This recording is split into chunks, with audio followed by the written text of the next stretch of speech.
როდესაც რუსეთის იმპერია მუდმივად ცდილობდა ქართველების გარუსებას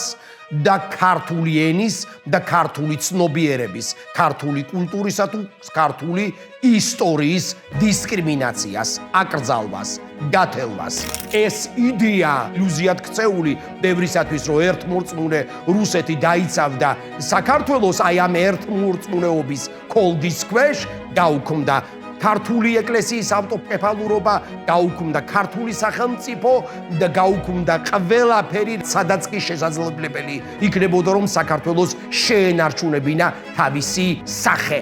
ლაღიაშვილი არის დანით და ის დაარტყავს რამდენჯერმე პავლე ჩუდეცკის დანას და მოკლავს იქვე.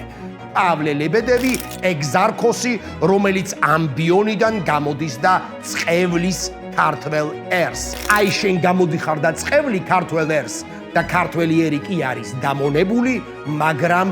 მან იცის ვინ არის მტერი და წყევლაზე პასუხი მოგეთხოვება. განზრახული აქვს, რომ დიმიტრი ყიფიანის ცხედარი გაატაროს მთავარ მართებლის სასახლის წინ, რომ მან დაინახოს დიმიტრი ყიფიანი, მოკლული დიმიტრი ყიფიანი და აუარება რაოდენობის ხალხი, ქართველობა, რომელიც არ ეგუება აი ამ მკვლელობას და ცხადია მთავარ მართებელს დონდუკო კორსაკოვს ეშინი ამ პროცესის მკვდარი დიმიტრი ყიფიანის საშიში იყო მათთვის. საფიუ მე ძულუქტო თუი ჩამდგმელო ხარეო სად იწყება ბიოგრაფია და სად გრძელდება ისტორია, ამის გარკვევა უკვე პრინციპში პირობითია. სკოლაში ყველას გვასწავლიდნენ და ახლაც ასწავლიან აკაკი წერეთლის შედევრს ლექს განთიაც, რომელიც ბუნებრივია უკავშირდება ერთ უაღრესად ტრაგიკულ და ძალიან მნიშვნელოვან გმირობით ახსავს ისტორიას, რომელიც დაკავშირებულია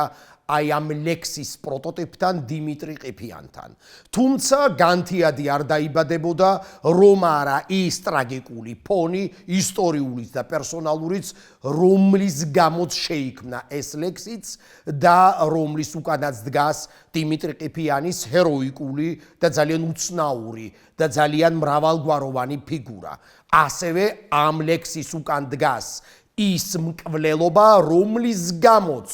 შემდეგ დიმიტრი ყიფიანი დაუკავშირდა ამ ამბავსაც და საბოლოო ჯამში კი ეს ამბავი დაუკავშირდა საქართველოს რუსიფიკაციის ტრაგედიას, როდესაც რუსეთის იმპერია მუდმივად ცდილობდა ქართველების გარუსებას და ქართული ენის და ქართული ცნობიერების, ქართული კულტურისა თუ ქართული ისტორიის დისკრიმინაციას, აკრძალვას, გათელვას. საქართველოს რუსიფიკაციის ამბავი გუშინ არ დაწყებულა მე-19 საუკუნის დასაწყისში და ბუნებრივია არ დასრულებულა მე-20 საუკუნის 1978 წლის 14 აპრილით, როდესაც ქართულმა საზოგადოებამ უპირველეს ყოვლისა კი ახალგაზრდებმა დაიცვეს ქართული ენის ღირსება. ქართული ენის სახელმწიფო სტატუსი ბუნებრივია გულისხმობდა ქართული იდენტობის, ქართული ენის მნიშვნელობის დაცვას ისტორიის, წარსულისა და მომავლის წინაშე და ახლაც გრძელდება რუსიფიკაციის იმპერიალისტური პოლიტიკა საქართველოს ოკუპირებულ ტერიტორიებზე. მაგალითად, გალში ქართველებს, ქართველ ბავშვებს დღესაც უკრძალავენ ქართულად ლაპარაკს, ქართულად წიგნების კითხვას და ქართული სახელმძღვანელოებით სწავლას დედა ენის. რატომ? იმიტომ რომ თუკი ენა იქნება დაკნინებული, თუკი ქართული ისტორია იქნება განდევნილი და აკრძალული, ბუნებრივია შემდეგ იდენტობის ცვლილებაც არის ადვილი და შესაძლებელი. აი ეს მკვლელობის ამბავი კი თითქოს და ყველასთვის ჩვენთვის ცნობილი ძალიან საინტერესოა და ერთ-ერთი ფუნდამენტური ამბავია საქართველოს ისტორიისათვის, რომელიც ატარებს რამდენიმე შრეს, რამდენიმე პლასტს. აქ არის რასაკვირველია ჩემს მიერ ზემოთ ხსენებული განთიადი, რომელსაც კიდევ ვახსენებ ჩვენი საუბრის განმავლობაში. აქ არის ბუნებრივია დიმიტრი ყიფიანის უმნიშვნელოვანესი წერილი, ის დეპეშა, საბედისწერო დეპეშა, რომლის ფრაგმენტებსაც ჩვენ აქ წავიკითხავთ. ეს დეპეშა მან გაგზავნა ხაშურის სადგურიდან და ამ დეპეშას მოყვა დიმიტრი ყიფიანის გადასახლებაცა და შემდეგ მისი მკვლელობაც და ეს დეპეშა იქცა ერთგვარად აქტად, ჟესტად დიმიტრი ყიფიანისა, რომელიც დღემდე იცავს საქართველოს ღირსებასა და საქართველოს იდენტობას, არც მეტი, არც ნაკლები, მაგრამ თავისთავად ცხადი აქ ჩვენ გვყავს უაღრესად ასევე ტრაგიკული ახალგაზრდა, ძალიან დრამატული პერსონაჟი, მისი ბიოგრაფიით, მისი მართლაც საბედისწერო ფატალური აქტით და ეს ადამიანი კი არის იოსებ ლაღიაშვილი, სოსო ლაღიაშვილი, 18 წლის ახალგაზრდა, რომელიც სწავლობდა თბილისის სასულიერო სემინარიაში მე-19 საუკუნეში და რომლის ისტორიაც ნამდვილად ალბათ არის მასალა როგორც მსჯელობისათვის, ასევე ხელახლა დაფიქრებისათვის ბიძგია, რომ ჩვენ ვიფიქროთ ისევ და ისევ პერსონალურ პრობლემაზე, რომელიც იქცევა ზოგად ისტორიულ პრობლემად ქართველი ადამიანისათვის და ბუნებრივია გვაძლევს ძალიან ბევრ საფიქრელს სხვადასხვა მიმართულებით. შემდგომ, როდესაც სოსო ლაღიაშვილის ისტორიას გავყვებით, ასევე ჩნდება გარკვეულწილად ბევრი შეკითხვა, იმიტომ რომ ვერსიები სოსო ლაღიაშვილის ბიოგრაფიისა მრავალგვარია და ალბათ ბელეტრისტებიც კი დიდი სიამოვნებით დაინტერესდებიან და დაინტერესებულან კიდეც, თუ როგორ გაგრძელდა მისი თავგადასავალი. თუმცა ჰიპოთეზებია ერთი მხრივ დეტექტიური ხაზით თუ ისევ და ისევ ტრაგიკული ისტორიული იმ განაჩენით, რომელიც სრულდება ამ ადამიანის ახალგაზრდობაშივე, მისი ცოცხლესთან ერთად. ამ ამბავში ჩანს ორი პავლე, ერთი არის პავლე ჩუდეცკი, რომელიც გახლდათ თბილისის სასულიერო სემინარიის რექტორი, დეკანოზი და მეორე კი აი შემზარავი ეგზარქოსი, პაվել ლებედევი, რუსეთის იმპერიის დამქაში გამოგზავნილი საქართველოში თბილისის გუბერნიაში, რომელმაც დაწყევლა ქართველი ერი. მაგრამ მე ამ ორ პავლეს, ამ ორ საშინელ პავლეს დავამატებდი მესამე პავლესაც. ლიტერატურულ პერსონაჟს, რომელიც ეჭვმაქვს საზრდოობს სწორედ ამ ორი ისტორიული პავლეთი და ეს პავლე, მესამე პავლე ეპისკოპოსი, ეს თითქოს და პრანჭია, როგორც მას მწერალი აღწერს, პრანჭია, მაღალი, თლილი თითების მქონე, წვრილი ხმის მქონე პავლე ეპისკოპოსი ასევე არის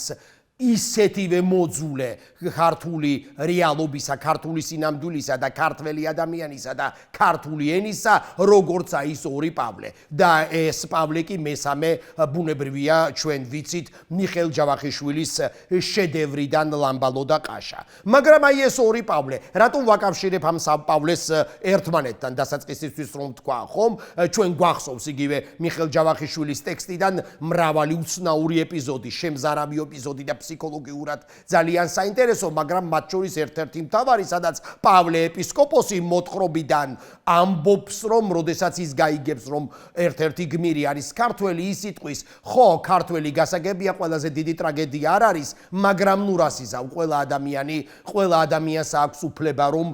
იცხოვროს, იცოცხლოს, ანუ პრინციპში მისი დამაკნინებელი დამოკიდებულება, როგორც რაღაცნაირი ქვე-ადამიანების მიმართ, ქართველების მიმართ, აი ამ თითქოს და სიტყვებში ჩანს, ისევე როგორც ჩანდა და ამიტომაც ვფიქრობ, რომ და არა მხოლოდ მე, თავისთავად ცხადია, რომ ბუნებრივია მიხეილ ჯავახიშვილმა ძალიან კარგად იცოდა და განიცდიდა და ამიტომაც მის ტექსტშიც რაღაცნაირად მოხვდა ერთგვარად პროტოტიპად, რაღაც ჰიბრიდულ სახედ ეს ორი პავლე, ჩუდეცკი და ლებედევი, რადგან ორივე ამ ადამიანს ზულდა საქართველოს, ზულდა ქართველობა და ზულდათ მათ ქართული ენა, რომელსაც აი ეს პავლე ჩუდეცკი, რომელიც სასულიერო სემინარიის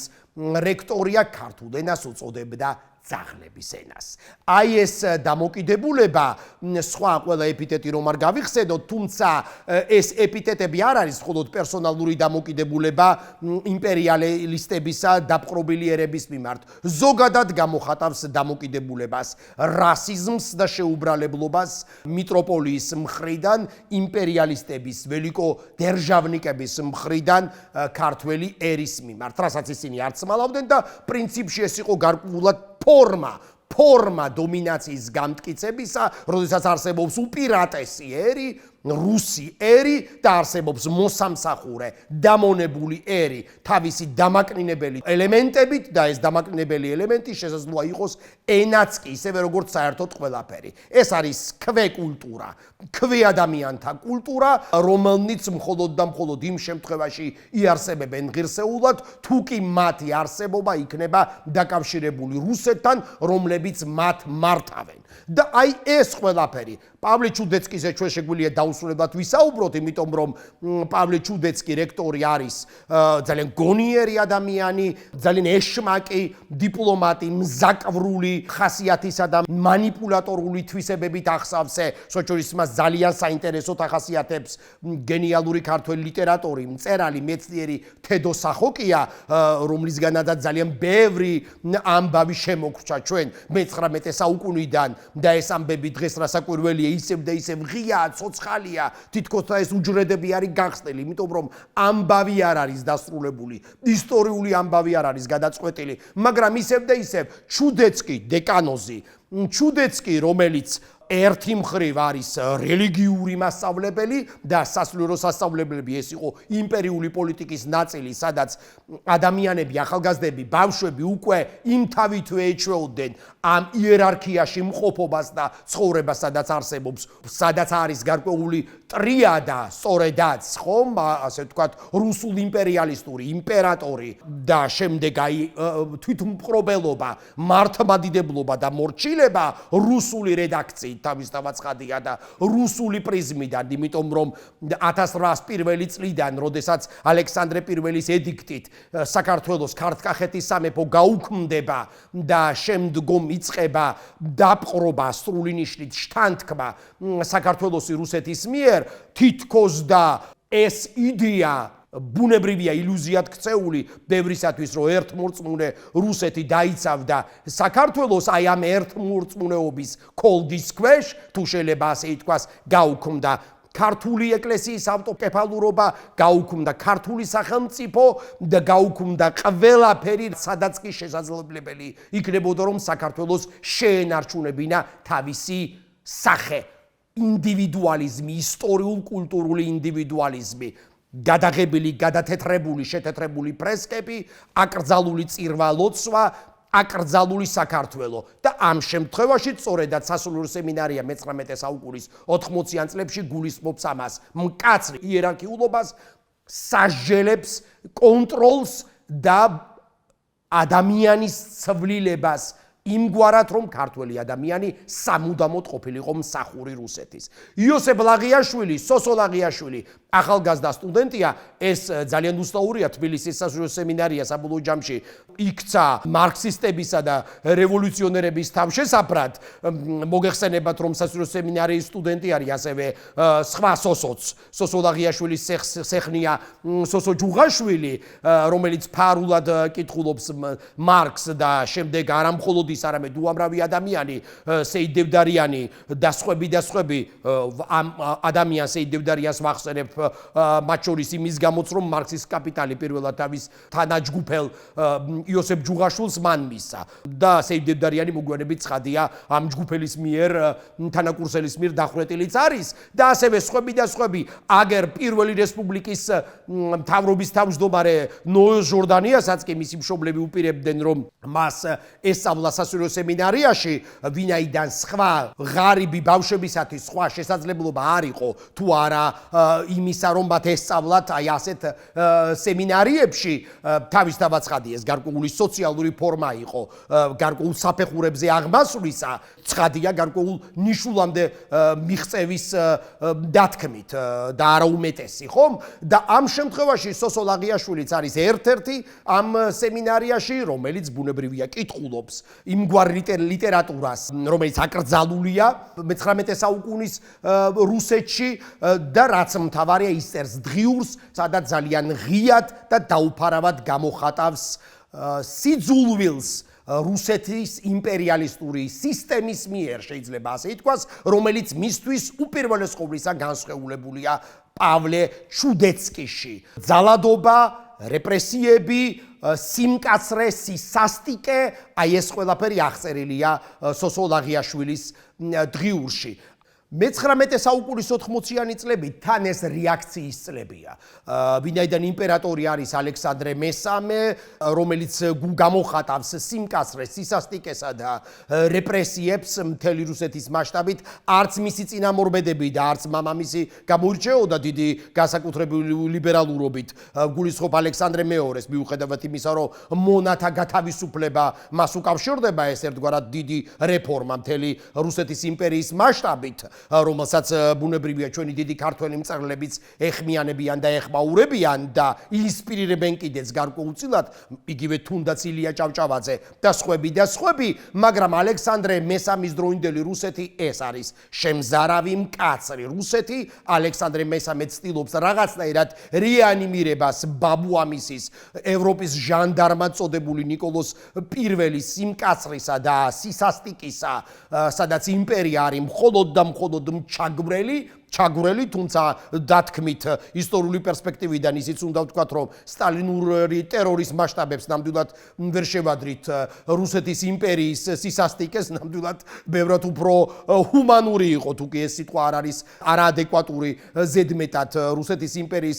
დახასიათების დროს სულ მცირე, ანუ ადამიანებს შეეძლოთ ბოლოს და ბოლოს კერძო საკუთრების პირობებით ესარგებლად და საზღვარგარეთაც წასულიყვნენ. ანუ ამ მხრივ რუსეთის იმპერია განსხვავდება სრულიად იმ ტოტალიტარული, აბსოლუტურად ჩარაზული და ჩაკეტილი სისტემისგან, რომელსაც წარმოადგენდა საბჭოთა კავშირი, მაგრამ ალექსანდრე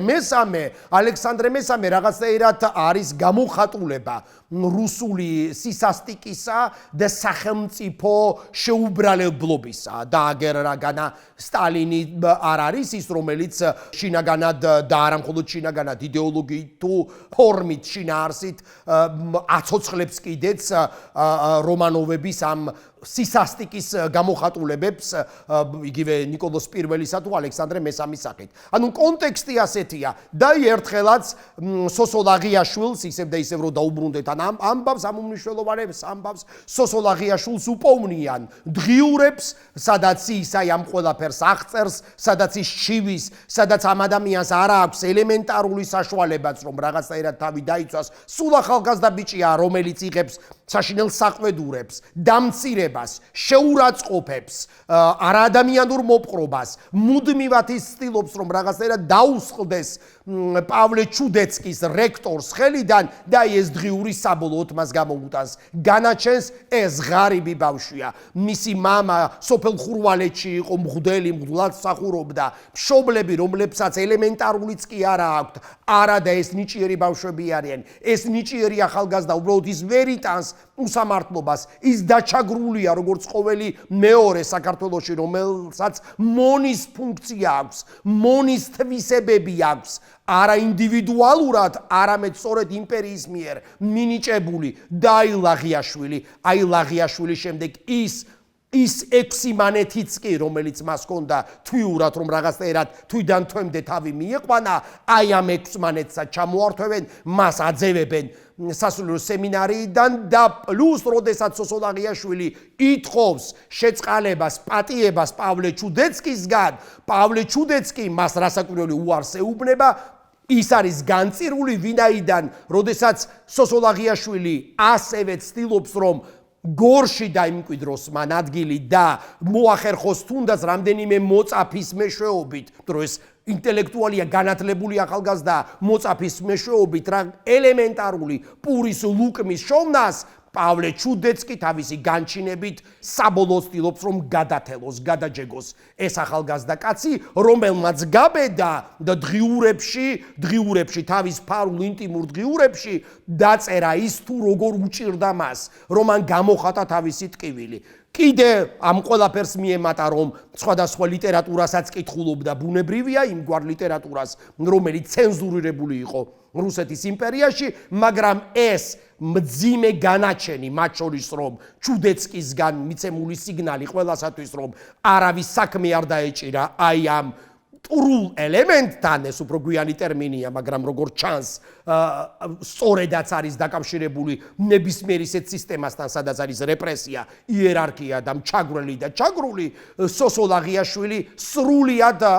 შიმშილისა და გარიყულობის პირობებშია და ერთ დილასაც, როდესაც უკვე გარკვეულ კულმინაციამდე მიდის ის ეტაპი, სადაც ცდილობს მუდმივად ლაღიაშვილი თავისი სიმართლის დამტკიცებასაც და მიდის ისევ და ისევ სასულიერო სემინარიაში და დერეფანში აწყდება დეკანოს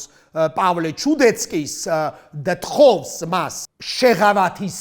მიცემას მისთვის და ის კი უკმეხათ იშორებს და პირიქით კიდევ უფრო მეტი მუქარით აავსებს ლაღიაშვილს უკვე მიღებული აქვს გადაწყვეტილება რომელიც ფატალურია მისთვისაც და ფატალურია ჩუდეცკისთვისაც და არა მხოლოდ მათთვის არამედ საქართველოს ისტორიისათვის ლაღიაშვილი არის დანით და ის დაარტყავს რამდენჯერმე პავლე ჩუდეცკის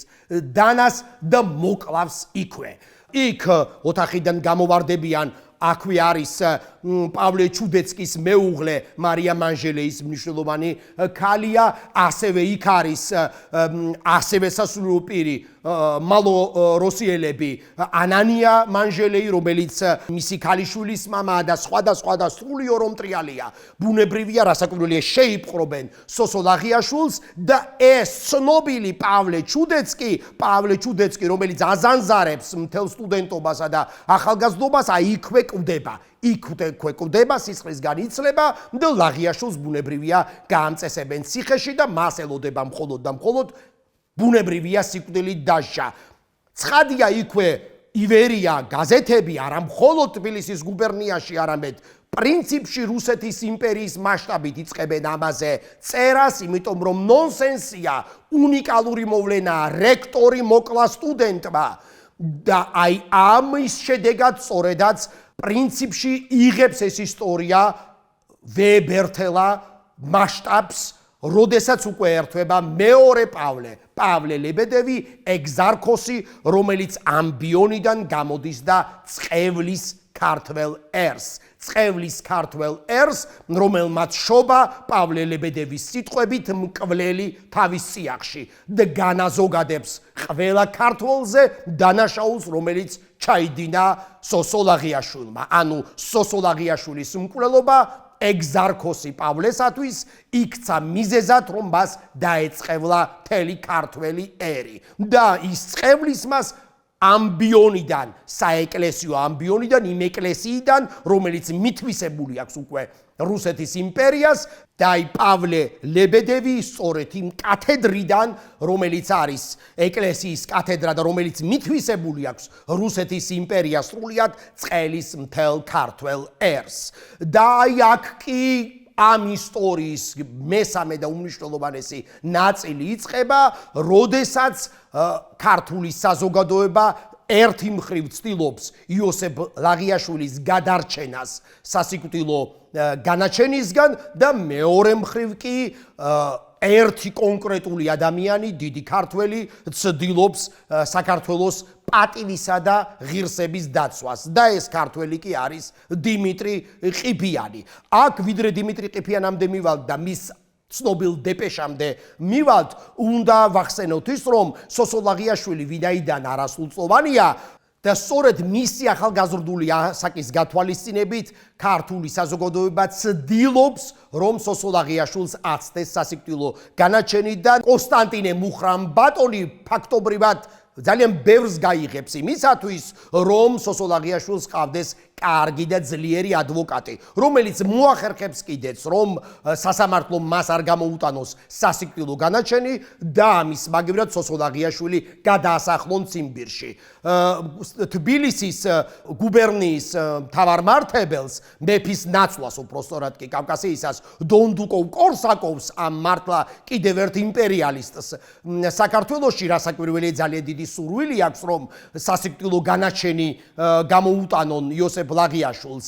და ძალიანაც იღწვის საამისოდ, მაგრამ უცნაური ამბივალენტურობა სწორედაც რუსეთის იმპერიის 80-იანი წლების მიწურულისა გულისხმობს მათ შორის აი ამ ორმაგობას ერთი მხრივ საზოგადოებრივ ძლიერ ერთობას, სადაც მხოლოდ ქართველებიც არ არიან ჩართულები, არამედ მათ შორის რუსებიც, მეორე მხრივ კი სისასტიკის მასშტაბს, რომელსაც საბოლოო ჯამში ეწირება სოსო ლაღიაშვილისთვის და არა მხოლოდ მისთვის, არამედ ვიმეორებ მთელი საქართველოს საქართველოსათვის თავდადებული დიმიტრი ყიფიანი. აი სოსოლაღიაშვილს არ გამოუტანეს სასიკვდილო განაჩენი, მაგრამ პრინციპში სასიკვდილო განაჩენი გამოეტანა დიმიტრი ყიფიანს, რომელიც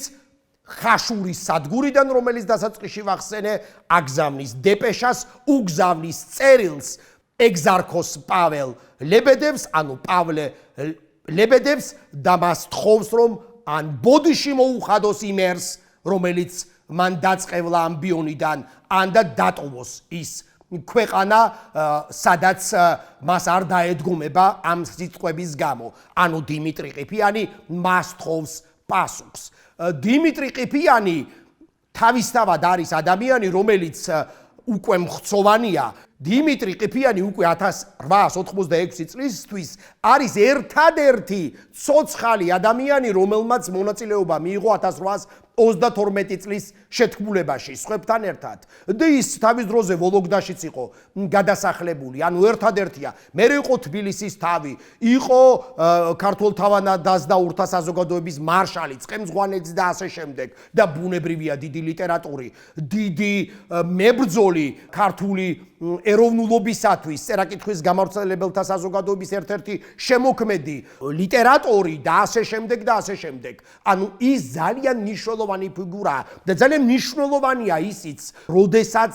ჩვენ გავიაზრებთ მის ცხოვრებას სწორედ აი ამ კონტექსტში, ამ დიაპაზონით, მე-19 საუკუნის დასაწყისიდან, სწორედ 1832 წლის შეთქმულებიდან, სადაც უამრავი ადამიანი იღებდა მონაწილეობას, სოლომონ დოდაშვილი, ალექსანდრე ჭავჭავაძე, ვინ აღარ და ის ერთადერთია 80-იანი წლების ბოლოს, რომელიც მხცოვანი უკვე დიმიტრი ყიფიანი, რომელიც აგრძელებს ისევ და ისევ თავის თანმიმდევრულ პრინციპულ ღირსებით ახსავსე გზას, რომელიც მან დაიწყო 32 წლიდან და ითხოვს პასუხს. ახლა მე წავიკითხავ ფრაგმენტს სწორედ აი ამ ცნობილი დეპეშიდან, რომელიც დიმიტრი ყიფიანს ფაქტობრივად დაუჯდა სიცოცხლეთ, ვინაიდან ამის შემდეგ დონდუკოვ კორსაკოვის გადაწყვეტილებით არა ეგზარქოს პავლეს მოეთხოვა და მოეკითხა პასუხი, არამედ დაისაჯა დიდი დიმიტრი ყიფიანი და ის გადაასახლეს სტავროპოლში. თუ როგორ გაბედა, თუ როგორ შებედა დიმიტრი ყიფიანმა ეგზარქოს პავლეს და ბოდიშის მოხდა აიძულა. აი ეს პატარა ფრაგმენტი. თუ ყოველივე ეს მეუფეო წერს დიმიტრი ყიფიანი, მართალია თქვენი თანამდებობის ღირსების გადარჩენა მხოლოდ იმით შეიძლება, რომ შეურაცხმყოფელი ადამიანი შეურაცხმყოფელი ქვეყნიდან დაუყოვნებლივ გავიდეს.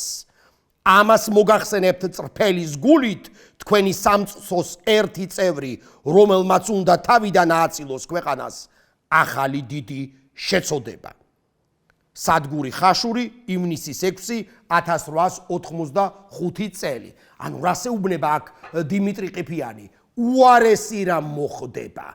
აი ხომ მოკლა ჩუდეცკი სოსოლაღიაშვილმა. აი შენ გამოდიხარ და წევლი ქართველ ერს და ქართველი ერი კი არის დამონებული, მაგრამ მან იცის ვინ არის მტერი და წევლაზე პასუხი მოგეთხოვება. შესაძლოა კი პირდაპირ მნიშვნელობით ამის გამოც შეეშინდათ რუს მოხელეებს, იმპერიალისტ მოხელეებს და დონდუკოვ კორსაკოვს უპირველეს ყოვლისა და ამიტომაც გადაასახლეს დიმიტრი ყიფიანი. დიმიტრი ყიფიანი სტავროპოლშია, მოხუცია, ხანდაზმულია, იქიდან წერს, იქიდან შრომობს, მაგრამ აი ის ამბავი, რომელიც დაიწყო 1832 წელს და როდესაც უამრავი ადამიანი გაანადგურეს რუსმა იმპერიალისტებმა, საუკეთესო ქართველები მაშინ, რომელნიც არ ეგუებოდნენ რუსეთის ანექსიას და საქართველოს სახელმწიფოს გაუქმებისას, აი თითქმის საუკუნის მიწურულს ეს გაუხსენეს და ეს არ დაუვიწყეს რუსებმა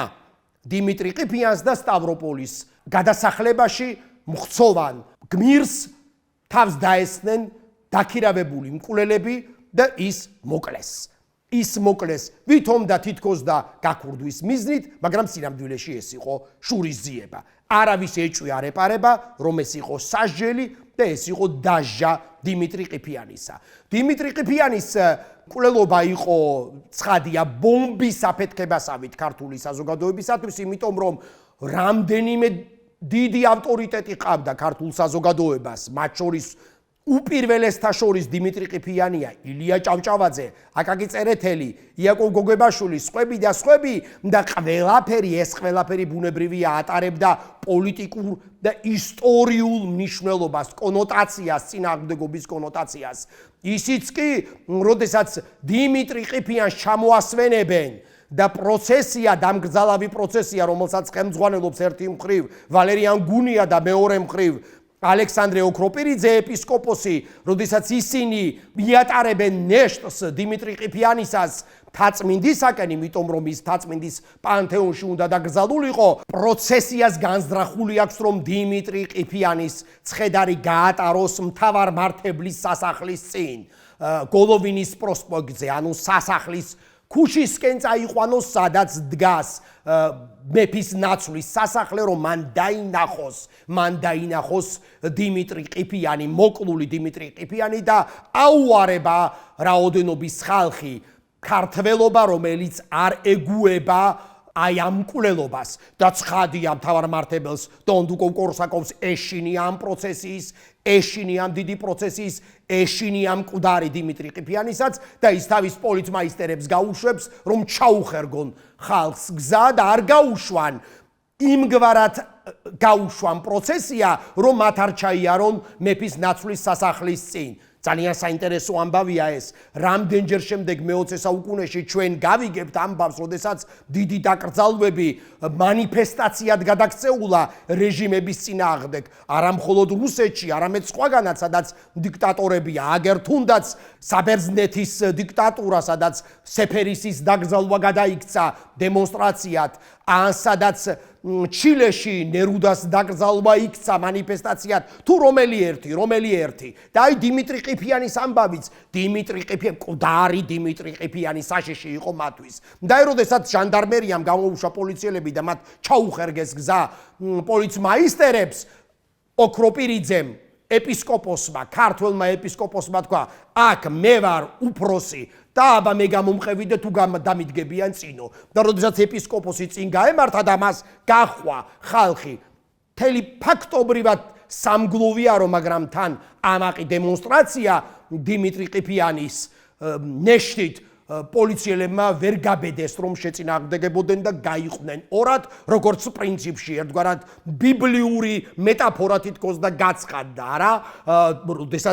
როდესაც მოსე უბრძანებს და ზღვა გაიყოფა მის წინაშე, აი ასე გაიყო, აი ეს ღობე იმპერიალისტური და დიმიტრი ყიფიანის ნეშტი ქართველმა ხალხმა ჩაატარა სასახლის წინ. ეს მნიშვნელოვანია. როდესაც სახელმწიფო არ არსებობს, როდესაც არანაირი ნიშანი არ არსებობს სახელმწიფოს ღირსების შენარჩუნებისა, როდესაც სახელმწიფო